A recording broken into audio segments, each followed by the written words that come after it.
भारतीय क्रिकेटर रवींद्र जाडेजा पत्नी रिभाबा जाडेजा आउ केवल जड़े विधायक नुह जाडेजा को गुजरात सरकार मंत्री भाव में नियुक्ति जहाँ भारतीय ऑलराउंडर अभिनंदन जनाई जाडेजा को प्राथमिक एवं वयस्क शिक्षा मंत्रणालय में नियुक्त निजर गर्व प्रकाश करी रवींद्र जाडेजा स्त्री को अधिक सफलता कामना कर सोशल मीडिया पोस्ट माध्यम अभिनंदन जनाई रवींद्र जाडेजा लिखिं मु तुम उपरे एवं तुम सफलता उपरे बहुत गर्वित मु जाने तुम तुम भल काम द्वारा लोक मान अनुप्राणित कर मु तुम समस्त सफलता गुजरात सरकार रे कैबिनेट मंत्री भाव में कामना करुच्ची।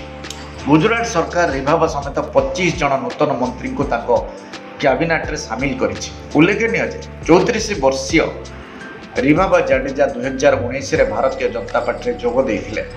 से 2022 गुजरात विधानसभा निर्वाचन में जामनगर निर्वाचन मंडली विधायक भाव में निर्वाचित होते। से 2016 रे भारतीय क्रिकेटर रवींद्र जाडेजा को विवाह करते एक झील निध्याना जाडेजा अच्छा।